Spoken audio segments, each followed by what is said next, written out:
Hello students, अपनी commerce पाठशाला में आपका स्वागत है। मैं हूं डॉक्टर सारिका सचदेवा बजाज और आज मैं यहाँ पर हूं आपको क्लास +1 की अकाउंटेंसी पढ़ाने के लिए। और आज का हमारा टॉपिक है accounting for goods and services tax, जिसकी शॉर्ट फॉर्म है जीएसटी। आज के इस टॉपिक में हम कौन कौन से कंटेंट्स कवर करेंगे? Meaning of GST, central level taxes merged into GST, state level taxes merged into GST, characteristics of GST, GST is value added tax, GST rate structure, set off exemption from levy of GST, types of taxes under GST, journal entries for intrastate and interstate supply of goods and services. Meaning of GST. GST की full form क्या है? Goods and Services Tax. ये एक indirect tax है जो कि goods and services की supply पर लगाया जाता है। जीएसटी एक इनडायरेक्ट टैक्स है, हर एक गुड्स एंड सर्विसेज पर लगाया जाता है except petroleum and alcohol for human consumption. Central level taxes merge into GST. कौन कौन से सेंट्रल लेवल के टैक्सेस हैं जो कि जीएसटी में मर्ज किए गए हैं? वो है excise duty, service tax, central sales tax.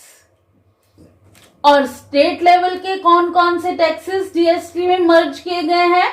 Octroi या entry tax, purchase tax, entertainment tax, VAT, luxury tax, taxes on lottery. Characteristics of GST. First है GST is a comprehensive indirect tax. GST ने जितने भी central और state government के taxes थे वो सारे रिप्लेस कर दिए गए हैं except for custom duty, electricity, taxes on petroleum, taxes on alcoholic drinks and taxes levied by the local bodies. Second है यूनिफॉर्म जीएसटी रेट्स। अब सारे स्टेट्स और यूनियन टेरिटरीज में एक ही टैक्स एप्लीकेबल है, वन नेशन वन टैक्स। पहले ऐसा नहीं था। GST paid is not a cost.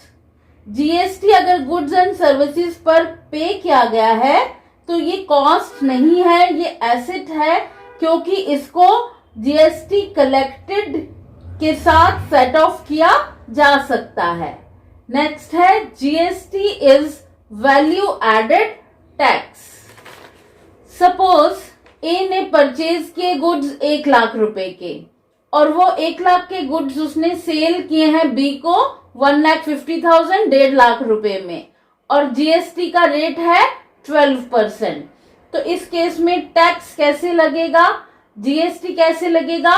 GST is paid by A on purchase, इसका रेट है 12%, तो 12% on ₹1 lakh, this amounts to 12,000। फिर GST collected by A from B on 12% on ₹1,50,000, this amounts to 18,000। पहले उसने कितना टैक्स भरा था? 12,000। कलेक्टेड कितना हुआ? 18,000। तो अब पेएबल कितना होगा? इन दोनों का difference 6,000। ₹12,000 paid at the time of purchase is set off against ₹18,000 collected at the time of sale। और जो बैलेंस बचा ₹6,000 का, that is payable to the government। GST का रेट स्ट्रक्चर 5 स्लैब्स में दिया गया है। एसेंशियल आइटम्स इंक्लूडिंग फूड कोई टैक्स नहीं लगेगा, 0%। Common use items 5%, standard rate 12%, maximum goods and all services standard rate 18% and luxury items and tobacco 28%। Set of कैसे किया जाएगा? GST paid on purchase is not a cost. पहले भी discuss किया है कि अगर परचेज पे किया है जीएसटी तो वो कॉस्ट नहीं है, एसेट है। इसे इनपुट जीएसटी कहते हैं।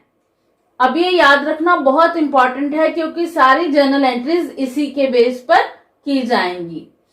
अब क्योंकि ये एसेट है इसलिए इसको डेबिट किया जाएगा, जबकि जीएसटी जो सेल पे कलेक्ट किया गया है उसे आउटपुट जीएसटी कहते हैं। ये भी कोई इनकम नहीं है बट इज अ लायबिलिटी कि गवर्नमेंट के पास ये टैक्स डिपॉजिट कराना है, इसलिए इसको क्रेडिट किया जाएगा। जीएसटी पेड को क्या कहेंगे? इनपुट जीएसटी, और इसको डेबिट किया जाएगा। जीएसटी कलेक्टेड को क्या कहेंगे? Output GST. ये लायबिलिटी है, इसको क्रेडिट किया जाएगा। Input GST is a cost and can not be set of against output GST. कुछ ऐसे केसेस हैं जहां पर इनपुट जीएसटी को कॉस्ट माना जाएगा और उसे आउटपुट जीएसटी के साथ सेट ऑफ नहीं किया जा सकता। तो ऐसे कौन कौन से केसेस हैं जहां पर foods and beverages expenses involve है? Payment of health insurance, payment for membership fee of a club, health and fitness centre, repairs and maintenance of building, purchase of vehicles, free gift to staff, payment for goods and services for personal use. अब input GST को हमने पढ़ा था कि debit करते हैं, लेकिन कौन कौन से केसेस हैं जिसमें इसे रिवर्स किया जाता है यानी कि क्रेडिट किया जाता है? ये हमने जर्नल एंट्री सीखते टाइम भी ऐसा किया था। परचेज रिटर्न को क्रेडिट करते हैं। Goods taken by the proprietor credit करेंगे। गुड्स लॉस्ट और stolen, goods destroyed, goods distributed as free samples, goods given away as gift और चैरिटी, इसको क्रेडिट करेंगे। आउटपुट जीएसटी को जब रिवर्स किया जाता है यानी डेबिट किया जाता है तो वो सिर्फ एक ही केस है, sales return. Exemption from levy of GST. इन गुड्स एंड सर्विसेज पर जीएसटी नहीं लगता है। कहां पर? Payment of wages and salaries, supply of services to government, electricity and water bills, educational services, health services, travelling expenses, interest. इन सब cases में जीएसटी से एग्जैम्पशन मिलेगी। Types of taxes under GST. GST के अंदर 3 तरीके के टैक्सेस हैं। पहला सेंट्रल जीएसटी जिसकी शॉर्ट फॉर्म है सीजीएसटी, दूसरा स्टेट जीएसटी जिसकी शॉर्ट फॉर्म है एसजीएसटी, और यूनियन टेरिटरी जिसकी शॉर्ट फॉर्म है UTGST. Both of these taxes are levied on intra state sales. कि अगर सेल इंट्रा स्टेट है, इंट्रा स्टेट का मतलब within the same state, एक स्टेट के अंदर, हरियाणा है तो हरियाणा में ही वो सेल हो रही है, पंजाब है तो पंजाब में ही वो सेल हो रही है, this and the same is applicable to any state. Third है इंटीग्रेटेड जीएसटी। अगर सेल या ट्रांजैक्शन इंटर स्टेट सेल्स है यानी कि 2 या 2 से ज्यादा स्टेट्स के बीच में, तो उसे इंटीग्रेटेड जीएसटी कहेंगे और इसकी शॉर्ट फॉर्म है IGST. Note, if the GST rate is 12%, it will comprise of 6% CGST plus 6% SGST. अगर outside the sale है तो it will be called IGST 12%. अब हम डिस्कस करेंगे journal entries intra state supply of goods and services की। मतलब कि एक ही स्टेट में अगर ट्रांजैक्शन हो रही है। फॉर परचेज ऑफ गुड्स हम एंट्री बनाते हैं इसकी purchase account debit to cash या टू बैंक अकाउंट। लेकिन जहां पर जीएसटी एप्लीकेबल है वहां पे हम टैक्स ट्रीटमेंट कैसे करेंगे? हमने पढ़ा था input GST is asset therefore it is debited. दूसरा तरीका इसे याद करने का है कि this will be on the reverse side of the bank और द क्रेडिटर्स और द डेटर्स। तो पहली एंट्री है purchase account debit, input CGST account debit, input SGST account debit to bank or the creditor's account for sale of goods. Sale of goods के case में output CGST और इससे credit किया जाएगा। Bank या debtors account debit to sales to output CGST to output SGST account. यहां पे भी रिवर्स में आ रहा है क्रेडिटर्स के। फॉर परचेज रिटर्न्स हमें पता है हम क्रेडिट करते हैं, तो creditors account debit to purchase return to input CGST input SGST.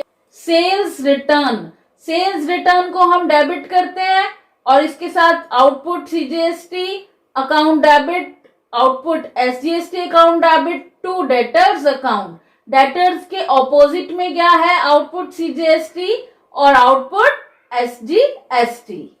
For purchase of fixed assets, अगर एसेट्स खरीदे हैं इनपुट एसजीएसटी अकाउंट को डेबिट करेंगे। एक्सपेंसेस इंकर किए हैं तो उसके साथ जाएगा input CGST input SGST. Income हुई है तो इनकम के साथ क्रेडिट किया जाएगा output CGST output SGST. Goods withdrawn by the proprietor for personal use, personal use के लिए किए हैं तो ड्रॉइंग्स अकाउंट डेबिट हमेशा परचेज के साथ जाएगा इनपुट सीजीएसटी। परचेज अकाउंट को क्रेडिट किया इनपुट सीजीएसटी और इनपुट एसजीएसटी अकाउंट को क्रेडिट किया, उसे भी रिवर्स किया। For goods given as free samples, loss of goods by fire और गुड्स स्टोलन। लॉस हुआ है, loss by fire account debit to purchase account to input CGST to input SGST. For setting off input CGST against output CGST. अब set off करना है, adjust करना है input CGST को output CGST के against. तो एंट्री क्या बनेगी? Output CGST account debit to input CGST account. For setting off input SGST against output SGST, तो एंट्री क्या बनेगी? Output SGST account debit to input SGST account. Payment of GST, अब finally जब payment कर रहे हैं तो output CGST account debit output SGST account debit to bank account. चलिए एक बार फिर से रिवाइज करते हैं इन एंट्रीज को। इनपुट सीजीएसटी इनपुट जीएसटी हमेशा बैंक या क्रेडिटर या डेटर्स के अपोजिट साइड में जाएगा। अगर वो डेबिट है तो ये क्रेडिट में जाएगा और अगर क्रेडिट है तो डेबिट में जाएगा। Purchase account debit to input CGST. Next entry में देखिए आउटपुट एसजीएसटी है तो वो डेटर्स के अपोजिट गया है, अगेंस्ट क्रेडिटर्स के अपोजिट जीएसटी गया है, अगेन डेटर्स के अपोजिट जीएसटी गया है और फिर बैंक के अपोजिट जीएसटी गया है, अगेन बैंक के अपोजिट जीएसटी गया है, ड्राइंग्स के अपोजिट जीएसटी गया है, लॉस बाय फायर के अपोजिट जीएसटी गया है और फिर लास्ट में इसे सेट ऑफ यानी कि एडजस्ट किया गया है। फाइनली इसकी पेमेंट हो गई। अब हम बात करते हैं journal entries in case of inter state supply of goods and services. Journal entries किस केस में है? जब 2 या 2 से ज्यादा स्टेट्स में गुड्स एंड सर्विसेज की सप्लाई की जाएगी। For purchases of goods, purchase account debit है, इनपुट आईजीएसटी। अब यहाँ पे सीजीएसटी या एसजीएसटी नहीं लगेगा, यहाँ पे आईजीएसटी लगेगा। जो भी हमारे पास supply of goods and services है इंटर स्टेट, तो उसके लिए क्या एप्लीकेबल होगा? आईजीएसटी। अगेन रूल इसमें सेम रहेगा कि ये बैंक क्रेडिटर्स, डेटर्स, इन सब के ऑपोजिट में जाता है। तो अगर गुड्स परचेज किए हैं तो purchase account debit, input IGST account debit to bank या creditors account. Sale of goods, debtors के ऑपोजिट गया output IGST. Purchase of assets, bank के ऑपोजिट गया input IGST. For expenses incurred outside the state, bank के opposite गया input IGST. For income earn from outside the state, again bank के opposite गया output IGST. I hope आपको आज का video पसंद आया होगा। अगर आपके डाउट्स हैं तो आप कमेंट सेक्शन में कमेंट करके मुझसे पूछ सकते हैं। वीडियो को लाइक, शेयर और सब्सक्राइब जरूर करें। थैंक्स फॉर वॉचिंग अपनी कॉमर्स पाठशाला।